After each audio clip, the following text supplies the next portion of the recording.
Salam sejahtera untuk kita sekalian. Salam. Shalom. Shalom. Bapak Ibu, mari kita bersama-sama akan mendengarkan firman Allah dan membaca dari Yohanes pasal 21 ayat 15 sampai dengan ayat yang ke-19. Di bawah tema kasih yang lebih kepada Yesus. Yohanes pasal 21 ayat yang ke-15 sampai dengan ayat yang ke-19. Silakan Bapak Ibu membuka di Alkitabnya masing-masing dan juga bisa melihat di full screen di depan. Saya akan membacakan bagian firman Tuhan ini demikian. Yohanes pasal 21 ayat 15 sampai dengan ayatnya yang ke-16.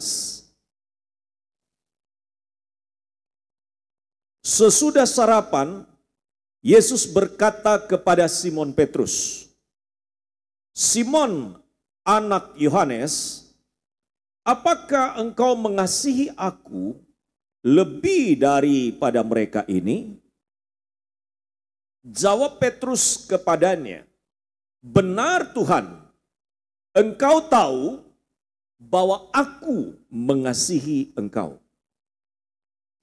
Kata Yesus kepadanya, "Gembalakanlah domba-dombaku."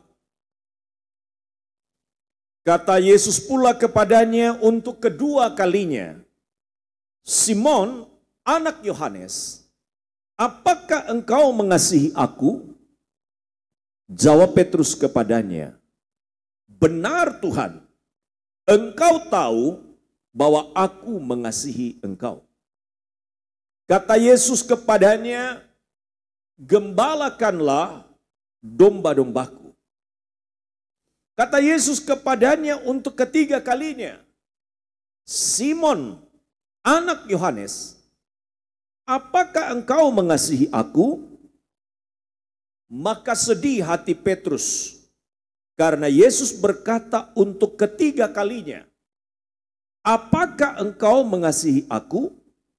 Dan ia berkata kepadanya, "Tuhan, engkau tahu segala sesuatu. Engkau tahu bahwa aku mengasihi engkau." Kata Yesus kepadanya, "Gembalakanlah domba-dombaku. Aku berkata kepadamu, sesungguhnya ketika engkau masih muda, engkau mengikat pinggangmu sendiri dan engkau berjalan kemana saja kau kehendaki. Tetapi jika engkau sudah menjadi tua, engkau akan mengulurkan tanganmu dan orang lain akan mengikat engkau dan membawa engkau ke tempat yang tidak kau kehendaki." Dan hal itu dikatakannya untuk menyatakan bagaimana Petrus akan mati dan memuliakan Allah. Sesudah mengatakan demikian, ia berkata kepada Petrus, "Ikutlah aku." Bapak Ibu sekalian yang dikasihi oleh Tuhan, di dalam ayat yang ke-15, Tuhan meminta kasih yang lebih dari Petrus. Sekali lagi saya ulang, pada ayat yang ke-15, Tuhan meminta kasih yang lebih dari Petrus. Tuhan ingin kita memiliki kasih yang lebih juga kepada Dia. Jadi bukan hanya kepada Petrus firman Allah ini ditujukan, tetapi juga Tuhan menginginkan kasih yang lebih juga dari kita sebagai umatnya. Fakta dari jawaban Petrus ialah bahwa ia memang mengasihi Yesus. Dia mengasihi Yesus. Tuhan bertanya kepadanya, Simon anak Yohanes, apakah engkau mengasihi aku lebih daripada mereka? Teks di dalam bahasa Yunani itu lebih jelas. Apakah engkau agape kepadaku? Apakah engkau mengasihi aku dengan kasih agape? Kasih agape itu di dalam istilah Alkitab, dalam bahasa asli kita, itu adalah yang tertinggi. Kasih agape itu adalah kasih Allah. Kasih agape itu adalah kasih yang murni. Kasih agape itu adalah kasih tidak memakai alasan apapun. Kasihnya adalah tulus. Betul-betul datang dari hati. Dan tidak ada maksud-maksud yang tersembunyi. Itu kasih agape. Tapi kasih yang kedua adalah kasih phileo. Phileis. Kata ini bermakna kasih sebagai saudara. Mengasihi sebagai saudara. Kasih ini ada titik lemahnya. Apa itu? Bahwa ketika kita ada bermasalah satu dengan yang lain, maka kasih saudara itu bisa menjadi pudar. Kasih saudara itu bukan kasih yang berada pada level tertinggi. Tidak. Kasih sebagai saudara itu adalah kasih yang berbatas. Kadang-kadang bersyarat. Kalau engkau masih mengasihi aku, kalau engkau masih peduli kepadaku, engkau kuanggap saudara. Tapi kalau tidak ada keuntungan apa-apa daripadamu yang kuperoleh, tidak ada sesuatu hal yang bisa kudapatkan daripadamu, maka kasih saudara itu tidak menjadi sesuatu hal yang mendasar. Karena itu Bapak dan Ibu sekalian, kasih phileo ini adalah kasih yang terbatas. Kasih yang terbatas, kasih sebagai saudara. Nah, ada yang lain juga adalah kasih storge. Kasih storge itu adalah kasih kepada orang secara umum. Nah, yang berikutnya adalah yang di dalam hidup orang berkeluarga, istilah ini dipakai, yaitu kasih eros. Kasih yang penuh dengan nafsu, kasih yang penuh dengan keinginan, kasih yang ingin menguasai atau memiliki. Nah, dari empat ini yang sedang kita bahas dan sedang dibicarakan di dalam teks kita, ada dua kata saja yang terdapat di dalam Alkitab kita. Yaitu kasih agape yang baru saja Yesus katakan di dalam ayat yang ke-15. Sesudah sarapan Yesus berkata kepada Simon Petrus, Simon anak Yohanes, apakah engkau agape mengasihi aku dengan kasih yang lebih, mengasihi aku dengan kasih yang murni, mengasihi aku tanpa ada syaratnya, mengasihi aku dengan seluruh dan segenap hatimu, mengasihi aku dengan totalitas kehidupanmu. Apakah engkau agape kepadaku lebih daripada murid-murid yang lain ini? Jawab Petrus kepada Yesus, benar Tuhan, engkau tahu bahwa aku phileo, engkau tahu bahwa aku mengasihi engkau sebagai saudara. Jelas di sini ya, sangat jelas di sini. Beda yang diinginkan dan diharapkan Tuhan. Tuhan Yesus mengharapkan kepada Petrus adalah kasih agape. Tapi dia menjawab dengan kasih phileo, phileis, kasih sebagai saudara. Kualitasnya beda, tidak sama. Harapan Tuhan di sini, dia hanya sampai di sini. Maka bagian yang pertama ini, apa yang diinginkan Tuhan di dalam kasih kepadanya? Itulah yang pertama, kasih yang lebih daripada yang biasanya. Tuhan meminta kasih yang lebih dari Petrus. Dan hal yang sama juga dituntut kepada kita untuk mengasihi Tuhan bukan hanya pada level menganggap dan mengasihi Tuhan sebagai saudara, tapi mengasihi Tuhan dengan kasih yang utuh, yang tertinggi kualitasnya, yang terbesar kualitasnya, yang murni kualitasnya, yang datang dengan hati yang benar. Itu yang diinginkan Tuhan.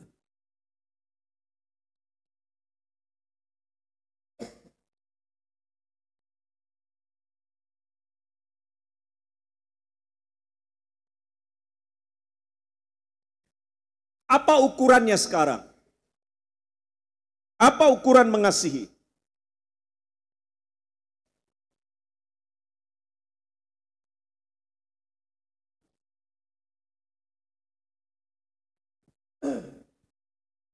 Ukuran mengasihi dijawab oleh Yesus. Gembalakanlah domba-dombaku.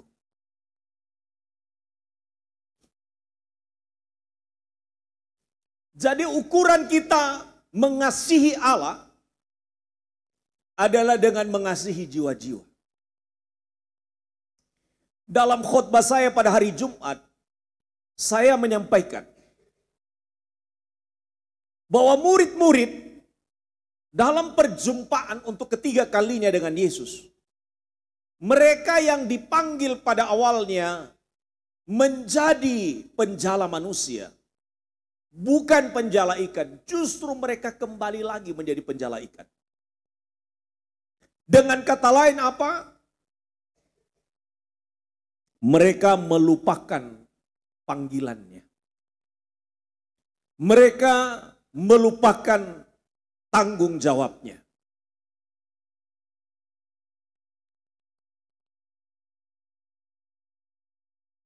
Karena itu Bapak Ibu Saudara yang dikasihi oleh Tuhan, kalau kita mengasihi Tuhan, maka harus ada di dalam diri kita wujudnya mengasihi Tuhan. Apa itu? Dengan mengasihi orang-orang yang belum percaya kepadanya. Apa wujudnya? Wujudnya adalah kalau ada saudara kita yang belum percaya kepada Yesus. Kalau ada teman kita yang belum percaya kepada Yesus. Kalau ada tetangga kita yang belum percaya kepada Yesus. Kalau ada teman kerja kita yang belum percaya kepada Yesus. Kita mendoakannya. Minimal mendoakannya. Mendoakan untuk apa? Supaya mereka diselamatkan. Jadi setelah kita percaya kepada Tuhan, kita tidak hidup lagi untuk diri kita. Itulah sebabnya, maka dikatakan dalam Yohanes pasal 21 ayat 15 berkata Yesus kepada Petrus, gembalakanlah domba-dombaku. Gembalakanlah domba-domba. Gembalakanlah domba-dombaku. Petrus ditempatkan sebagai seorang gembala. Ciri seorang gembala, dia mengenal domba-dombanya. Ciri seorang gembala, dia tahu domba-dombanya. Ciri seorang gembala, dia tahu kebutuhan dari domba yang digembalakannya. Dan Yesus katakan kepada Petrus, gembalakanlah domba-dombaku. Kalau engkau mengasihi aku, gembalakanlah domba-dombaku. Tapi gembalakanlah domba-dombaku bukan dengan kasih saudara, tapi kasih agape, kasih dari Allah. Itu yang hilang di dalam dirinya Petrus. Hanya dalam waktu 3 hari hilang kasihnya kepada Tuhan. Dalam waktu 3 hari. 3,5 tahun lamanya dia sudah setia mengasihi Tuhan bersama dengan Yesus. Hanya karena 3 hari saja dia telah mengalami penurunan drastis kasih kepada Allah. Tuhan minta kasih agape, dia hanya kasih phileo atau kasih sebagai saudara saja. Karena itu apa yang dikehendaki oleh Tuhan kepada kita? Tingkatkan kasih kita. Tingkatkan kualitas kasih kita. Kualitas kasih kita kepada anak-anak ditingkatkan. Bukan hanya kasih sebagai saudara. Bukan hanya kasih sebagai keluarga. Bukan hanya kasih secara umum. Tapi kasih dari Tuhan. Kasih Tuhan itu rela untuk datang kepada kita. Dia tidak memandang keadaan kita. Apapun keadaan kita dianggapnya sama bernilai dan sama berharga. Sama seperti pujian yang kita baru nyanyikan tadi. Sebelum firman Tuhan. Bahwa kita adalah umat yang berharga di mata Tuhan. Petrus tidak memandang itu penting. Itulah sebabnya ketika Yesus bangkit, dia ingatkan kembali. Gembalakanlah domba-dombaku. Kamu sudah meninggalkan kasih karena engkau sudah meninggalkan domba-domba. Kalau engkau ada mengasihi aku, engkau pasti akan memperhatikan domba-domba. Saudara, 3,5 tahun mereka pelayanan, pasti banyak pengikut-pengikutnya Yesus. Tapi semua tercerai-berai. Kenapa? Karena murid-murid pun tercerai-berai. Mereka kembali kepada aktivitas mereka. Mereka kembali sebagai seorang nelayan. Mereka kembali di dalam hidup mereka yang lama. Mereka tidak peduli dengan pelayanan. Mereka tidak peduli dengan orang-orang yang membutuhkan tentang Injil Allah. Padahal 3,5 tahun Tuhan persiapkan mereka. Mereka lupa itu. Mereka meninggalkan semuanya itu.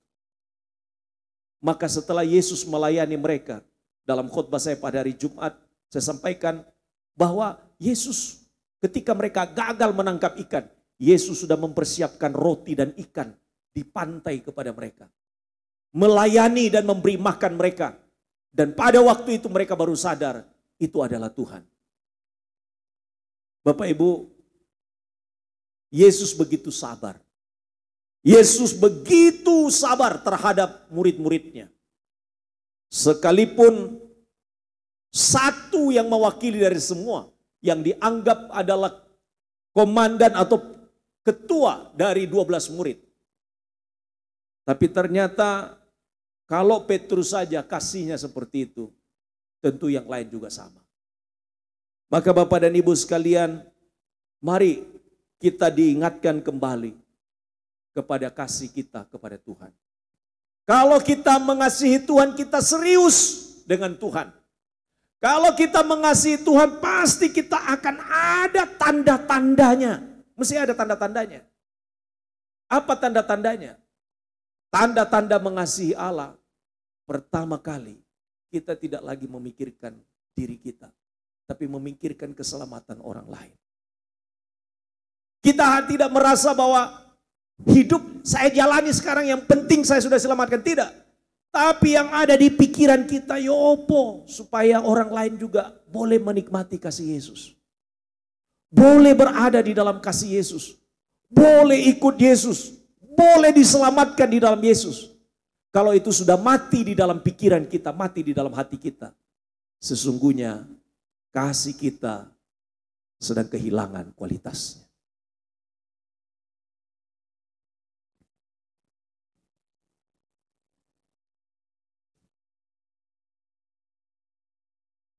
Ayat 16.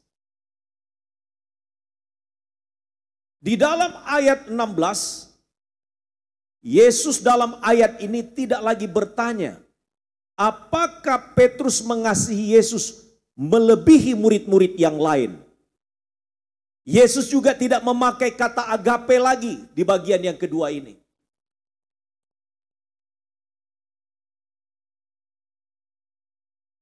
Yesus bertanya, apakah engkau mengasihi aku melebihi murid yang lain? Yesus tidak menuntut pada akhirnya Petrus, ketika Petrus hanya dapat mengasihi Yesus dengan kasih sebagai saudara. Jadi Bapak dan Ibu sekalian, di dalam bagian ini kita melihat bahwa yang kedua, Yesus, kalaupun kita tidak dapat mengasihi dia dengan kasih agape, setidak-tidaknya bahwa kasih kita kepadanya sebagai saudara, kita bisa konsisten. Petrus menjawab, benar Tuhan, engkau tahu bahwa aku hanya bisa mengasihi engkau dengan kasih saudara. Lebih baik kejujuran keluar dari hati Petrus daripada dia membohongi dirinya sendiri. Kita harus jujur pada diri kita untuk berkata seperti apa kualitas diri kita, kualitas kasih kita. Kualitas kasih kita Tuhan pasti tahu. Tuhan pasti tahu. Pengakuan Petrus hanya memperjelas seberapa kualitas kasihnya kepada Yesus. Kalau dia berbohong, pasti Tuhan tahu. Karena itu dia memang mengungkapkan apa adanya. Sampai pada takaran ini, Petrus hanya bisa mengasihi Yesus dengan kasih sebagai saudara. Kualitas kasih kita yang Tuhan inginkan, pasti Tuhan tahu kualitas kasih kita. Seperti apa hari-hari kita secara rohani, Tuhan pasti tahu kualitasnya. Dan kalau ternyata hidup kita secara rohani tidak menunjukkan kualitas yang diharapkan Tuhan, mari kita dipanggil oleh Tuhan untuk mengasihi dia pada poin yang pertama. Mengasihi dia lebih daripada kasih sebagai saudara. Orang lain kadang-kadang bisa menilai apakah hidup kita berkualitas. Namun kita sendiri bisa menilai sejauh mana kasih kita kepadanya. Nah, kalau kita katakan, Tuhan, kasih saya kepada Engkau hari-hari ini itu tidak panas, tidak dingin. Artinya suam-suam kuku. Artinya bahwa hidup yang saya jalani dalam mengasihi Engkau tidak menunjukkan kualitas yang maksimal. Maka sekarang saya akan maksimalkan. Saya akan maksimalkan kehidupan rohani saya dengan Engkau. Ayat 17. Kata Yesus kepadanya untuk ketiga kalinya, Simon anak Yohanes, apakah engkau pilih kepadaku? Maka sedih hati Petrus karena Yesus berkata untuk ketiga kalinya, apakah engkau mengasihi aku? Dan ia berkata kepadanya, Tuhan, engkau tahu segala sesuatu. Engkau tahu bahwa aku mengasihi engkau. Kata Yesus kepadanya, gembalakanlah domba-dombaku. Yesus bertanya untuk ketiga kalinya. Biasanya kalau kita ditanyai 3 kali, itu pasti ada sesuatu jawaban yang belum tuntas. Kalau kita ditanya 3 kali, itu berarti ada sesuatu yang diharapkan oleh yang menanyakan. Kalau ditanya 3 kali, itu berarti pertanyaan yang sangat penting. Pertanyaan yang sangat mendasar. Yesus bertanya untuk ketiga kalinya, apakah Petrus mengasihinya? Sekali lagi di bagian yang ketiga ini, Tuhan ingin menyelidiki, mengoreksi, sekaligus Petrus harus mengambil sebuah keputusan yang terbaik untuk hidupnya. Yesus bertanya 3 kali, itu menunjukkan bahwa Yesus menginginkan sesuatu keseriusan dari Petrus. Karena dia sudah gagal. Tapi setiap orang yang gagal, Tuhan masih memberi kesempatan kepada dia untuk dapat memperbaiki diri. Untuk dapat menoto diri. Dia menyangkal Yesus 3 kali. Dia sangkal Yesus 3 kali. Yesus tanya dia 3 kali. Mengapa sedih hati Petrus? Mengingatkan dia kepada 3 kali dia menyangkal Yesus. Artinya apa? Di tempat di mana kita pernah gagal, Tuhan kita menginginkan kita bangkit dari situ dan menang dan tidak berada dalam pusaran kegagalan. Di tempat di mana kita belum lulus, di situ Tuhan bertanya kepada kita, kapan bangkit? Kapan maju lagi? Kapan bersemangat lagi? Di tempat kita pernah gagal, Tuhan latih kita kembali. Ayo berdiri, ayo jalan, ayo bangun, semangat lagi. Kadangkala kita dalam hidup kadang-kadang frustrasi untuk menjalani kehidupan rohani kita. Mengapa saya terus seperti ini? Mengapa tidak seperti yang dulu? Mengapa saya mengalami keadaan rohani yang seperti ini? Kita yang paling tahu. Tapi Tuhan berkata, tidak hanya bertanya, apakah engkau mengasihi aku? Tapi Tuhan kata, bangkit dari tempat itu. Kembali pulih, kembali berdiri untuk maju secara rohani. Tuhan menginginkan itu kepada Petrus.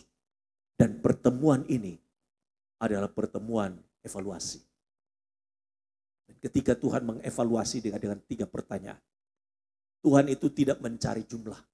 Tuhan itu mencari kualitas. Tuhan itu tidak mencari banyaknya pengikut. Tapi Tuhan mencari orang-orang yang bersedia untuk mengikut dan menjadi murid. Banyak yang terpanggil. Banyak yang dipanggil, tapi sedikit yang dipilih. Pemilihan Tuhan kepada kita itu berdasarkan keseriusan dan respon kita kepada Dia. Karena itu kita tidak menjadi barisan orang-orang yang hanya terpanggil. Tapi kita menjadi barisan orang-orang yang dipilih. Pemilihan Tuhan kepada kita adalah karena kita sungguh-sungguh serius meresponi Dia di dalam hidup kita. Nah, kali ini Petrus merespon dengan penuh kesedihan. Bagian yang pertama, kedua tadi itu biasa-biasa saja. Tapi waktu Yesus bertanya untuk ketiga kalinya, ini sampai kepada jantungnya, sampai kepada hatinya, sampai kepada jiwanya. Dan itu menggugah hatinya. Lalu berlinang air matanya.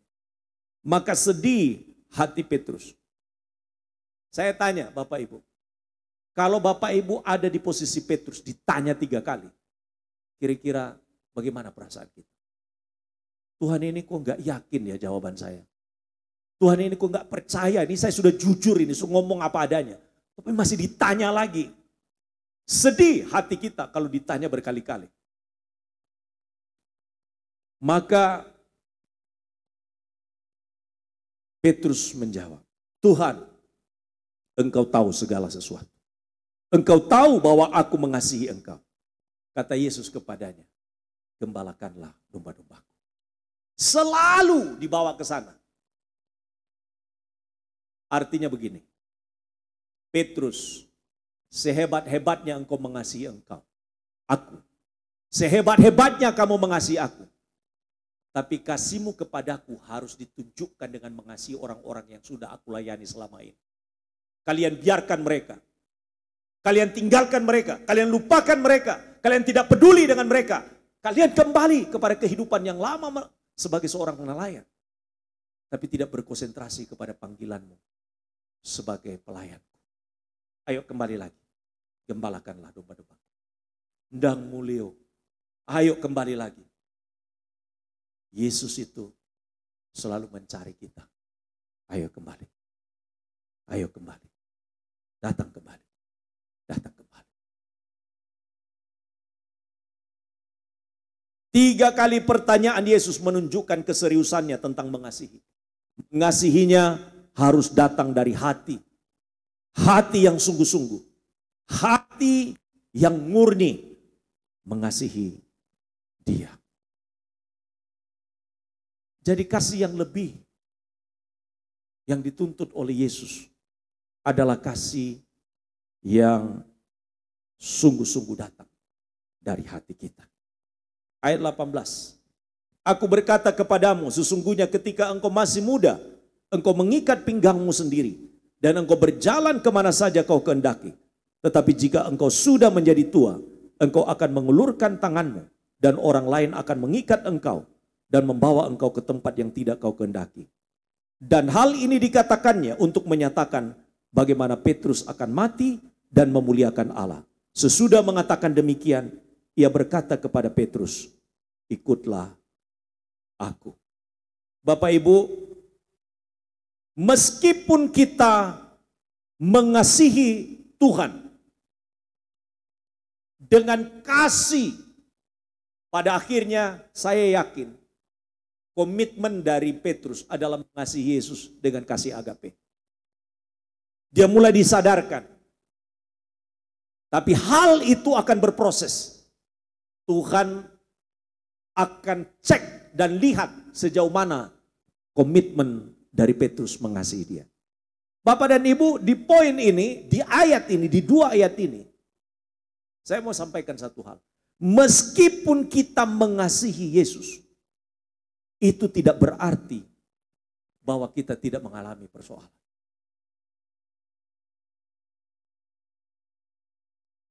Ingat baik-baik, seringkali orang menjadi salah. Bahwa kalau dia ikut Yesus, dia pasti terbebas dari masalah. Ini pemahamannya salah. Bahwa ketika sudah sungguh-sungguh ikut Yesus, pasti tidak ada masalah. Tidak mungkin, masih tetap ada masalah. Sekalipun kita juga melayani dan kembali konsisten kepada dia, kembali serius menjadi umatnya, bukan berarti kita lepas dari persoalan. Karena seringkali orang frustrasi. Saya sudah ikut Yesus, kok saya keadaannya justru tidak lebih baik. Saya sudah sungguh-sungguh mengikut Yesus, sudah serius dalam iman. Tapi kenapa persoalan-persoalan saya terus hadapi dalam hidup? Mengapa antara apa yang saya harapkan dengan kenyataan yang saya alami tidak sesuai dengan harapan saya? Seringkali itu terjadi, bukan? Seringkali itu terjadi. Tapi Tuhan bukakan rahasia kepada Petrus. Rahasia perjalanan hidup setiap orang ada yang indah. Betul atau tidak? Ada yang indah, ada yang menyenangkan, ada kesukaran, dan ada akhir kehidupan sebagai endingnya. Kita mungkin hanya menjalani hanya 70 tahun, 80 tahun. Tapi ingat baik-baik, bahwa 70 tahun, 40 tahun, 50 tahun, itu menentukan untuk hidup selama-lamanya. Karena itu gunakan waktu ini, gunakan kesempatan yang sangat sempit ini untuk kita bisa mempersiapkan hidup kita untuk kehidupan yang akan datang. Alkitab katakan, kalau kita hanya menaruh pengharapan kita kepada Yesus hanya di dunia ini saja, betapa kita menjadi orang yang sebenarnya paling malang dalam hidup. Kalau kita hanya menaruh pengharapan kita, mengandalkan Yesus, percaya kepada Yesus, hanya pada kepentingan-kepentingan di dunia ini saja, maka kita telah kehilangan sesungguhnya yang paling mendasar. Itulah sebabnya Bapak dan Ibu, sambil kita bekerja, sambil kita melayani, sambil kita melakukan pekerjaan apapun, jangan lupa bahwa ini dalam mempersiapkan kualitas hidup kita untuk mengiring Yesus dan untuk menghadap Yesus pada akhirnya. Jangan sampai bahwa waktu kita 70 tahun berlalu dengan sia-sia tanpa kita mempersiapkan hidup kita di dalamnya untuk kehidupan kita yang akan datang. Maka firman Allah dalam Matius pasal 6 ayat 33 berkata, cari dahulu. Apa yang dicari? Kerajaan Allah. Kerajaan Allah itu adalah Nilai-nilai hidup di dalam Tuhan, itu yang kita cari. Bagaimana nilai-nilai hidup itu saya praktekkan dalam hidup saya. Cari dahulu kerajaan Allah.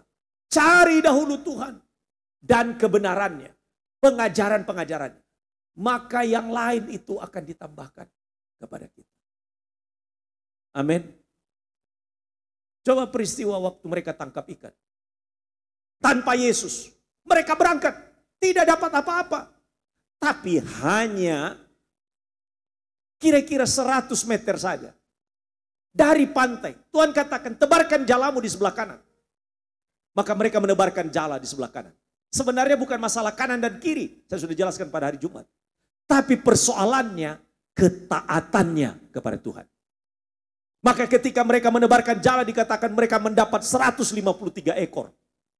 Dan pada waktu dibagi untuk 12 murid, katakan di 12 murid atau 11 murid yang ada pada waktu itu. Maka mereka bawa uang kira-kira sekitar 600-an, 700-an ribu. Tuhan bisa mengerjakan mujizatnya. Tapi Tuhan bukan menjadi sasaran untuk kita menikmati mujizat. Bukan. Tuhan harus menjadi sasaran untuk dikasihi. Bukan untuk mendapatkan mujizatnya. Banyak orang mengasihi Tuhan kalau ada mujizatnya. Tapi kalau tidak ada mujizatnya, mereka menyalahkan Tuhan. Itulah sebabnya Tuhan memberikan pengajaran kepada kita dalam ini. Bukan berarti kalau kita ikut Tuhan tidak ada persoalan-persoalan hidup. Tidak ada kesulitan-kesulitan hidup. Tetapi satu hal yang Tuhan jamin kepada kita.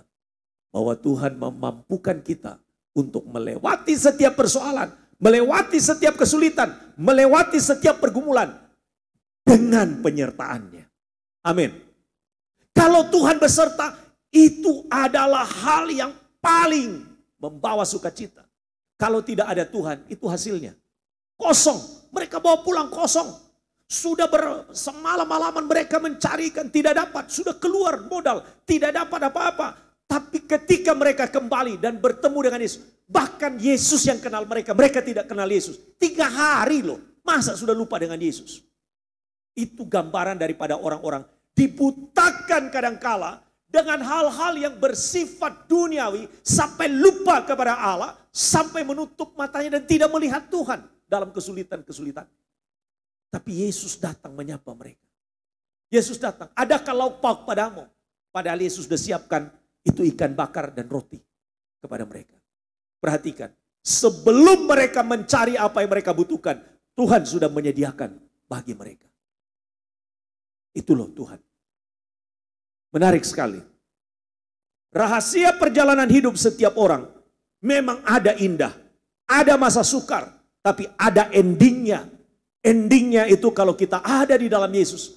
Pasti adalah indah pada akhirnya. Ia membuat segala sesuatu indah pada waktunya. Tapi waktu kita mengalami masa-masa itu ada prosesnya. Sama seperti Petrus, sekalipun dia sudah bertobat, sekalipun dia sudah berubah, sekalipun hatinya mengasihi Tuhan, katakan dalam bagian ini dia sudah berpindah kasih kepada agape. Itu berarti bukan dia lepas dari persoalan. Meskipun kita mengasihi Allah, kita masih menghadapi persoalan-persoalan.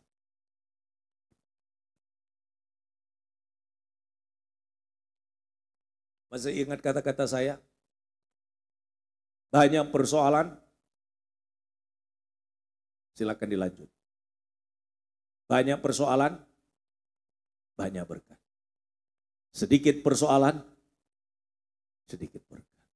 Tidak ada persoalan, tidak ada berkat. Kesimpulannya,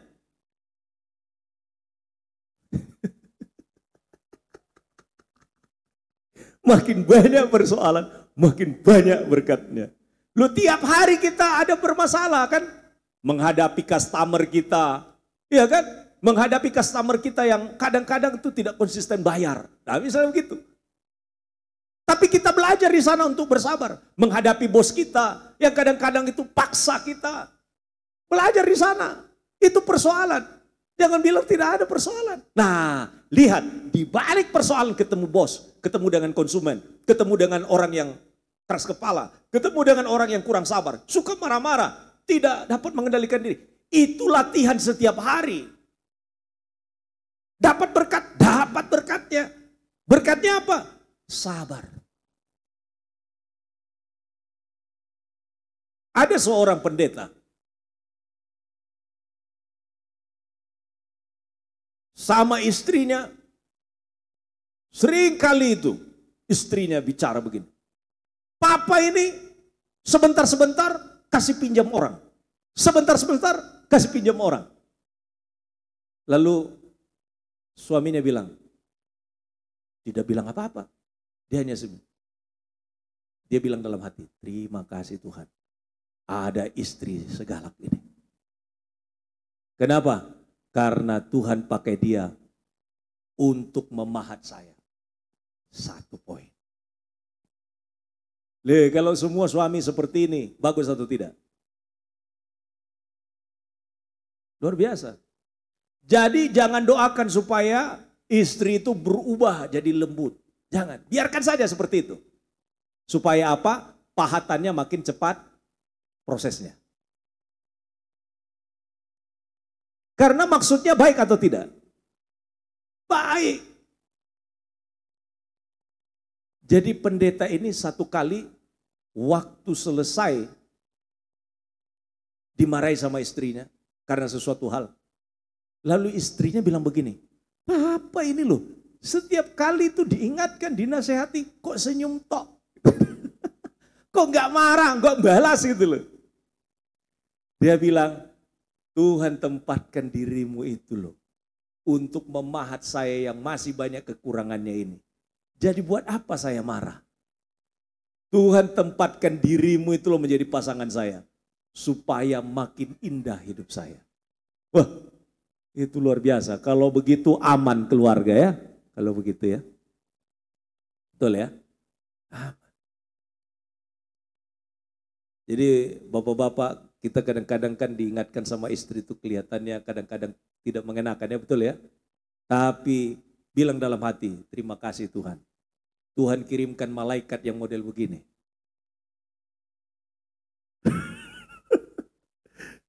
Itu malaikat yang Tuhan utus untuk memahat hidup kita, bapak-bapak ini. Yang kadang-kadang juga seringkali kadang-kadang teledor dalam hidup. Tapi jangan lupa, ibu-ibu juga kadang-kadang perlu untuk menerima juga masukan dan nasihat dari suami.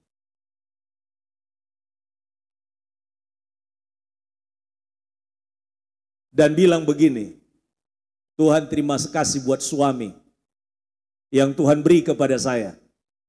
Dia dikirim malaikat untuk memahat saya juga makin indah.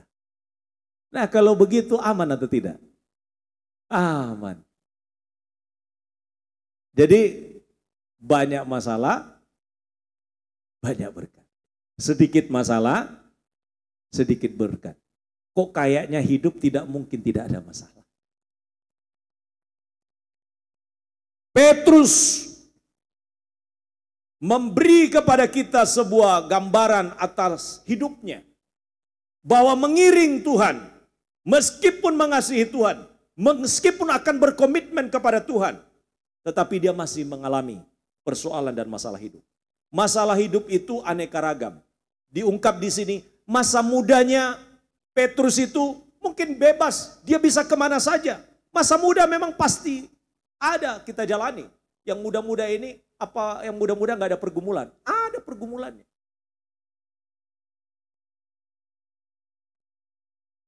Masa depan kita ditentukan apa keputusan kita hari ini dan apa yang kita persiapkan saat ini. Itulah sebabnya ada peribahasa kan yang kadang-kadang dipahami itu secara salah. Muda foya-foya, tua kaya raya, mati masuk surga. Ini di mana hubungannya? Muda foya-foya, tua kaya raya, mati masuk surga. Dari mana kayanya kalau dia foya-foya? Mestinya itu muda kerja cerdas. Jangan hanya kerja keras, tapi kerja cerdas. Jangan hanya kerja cerdas, tapi kerja bijak.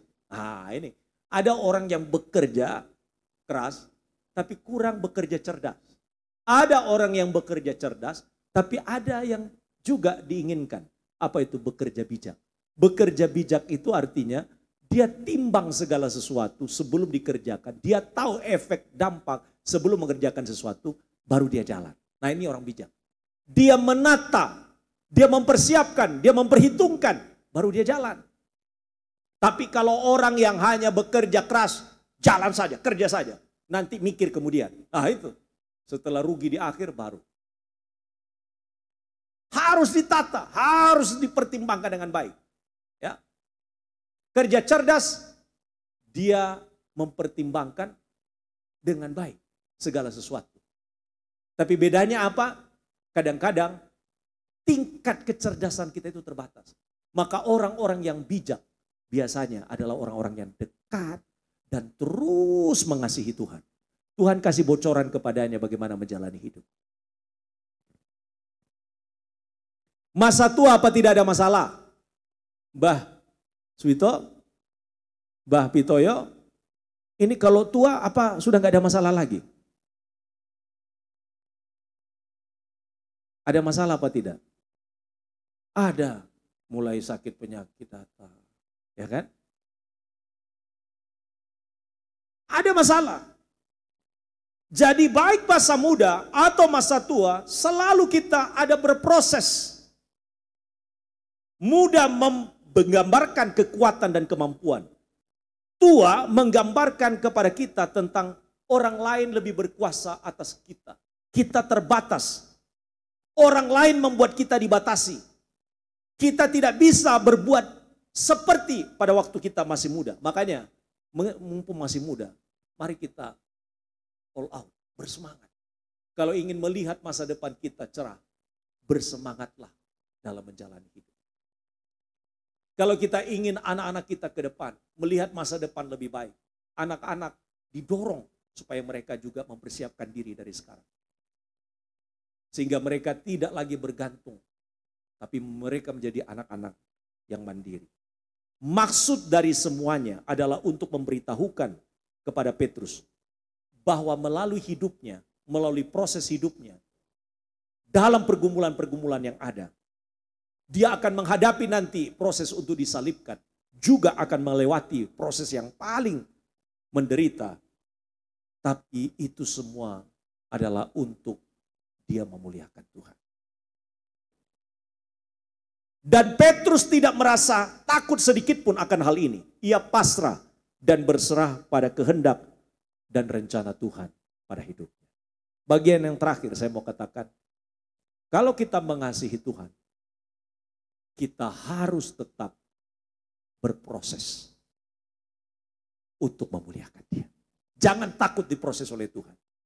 Di proses itu memang menyakitkan, tapi pada akhirnya akan mendatangkan kemuliaan bagi Tuhan. Saya simpulkan dengan satu kalimat. Milikilah kasih yang lebih kepada Yesus.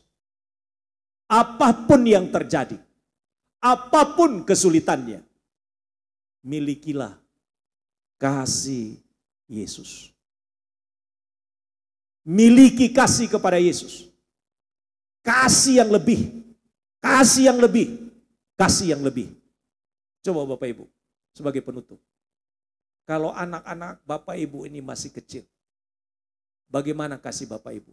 Apalagi anak pertama. Waduh, luar biasa perhatiannya. Luar biasa kepeduliannya. Ya, betul atau tidak? Makanya anak-anak pertama itu seringkali itu kelihatannya mereka menjadi orang-orang yang disiapkan terbaik.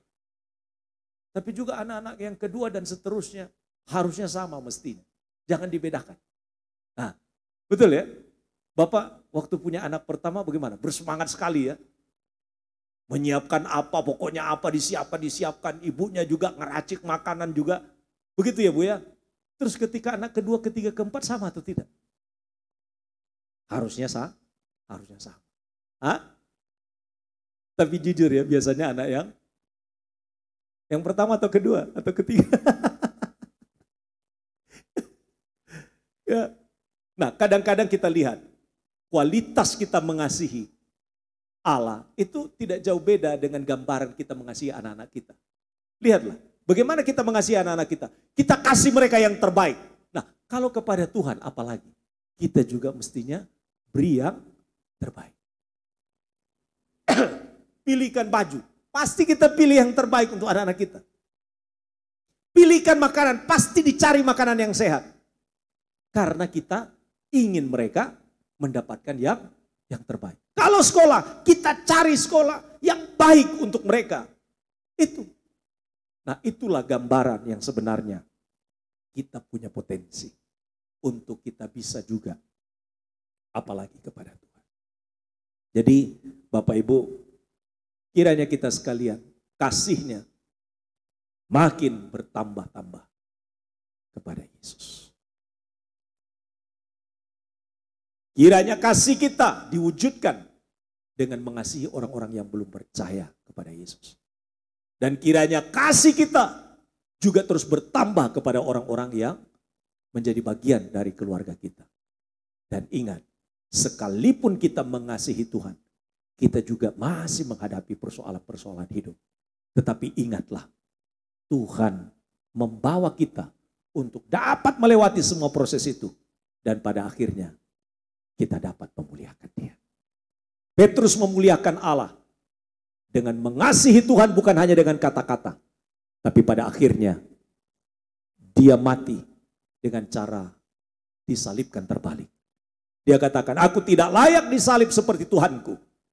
Karena itu ketika dia menjadi martir, dia mati dengan sebuah keyakinan bahwa proses memuliakan Allah, proses mengasihi Allah di titik di mana dia menyerahkan nyawanya bagi pemberitaan Injil Allah. Petrus meninggal pada akhirnya dengan disalib terbalik. Dia membuktikan bahwa kasih kepada Yesus bukan lagi sebagai saudara, tapi kasihnya adalah kasih agape. Tuhan menolong kita untuk mengasihi Tuhan dengan kasih agape. Kita berdoa.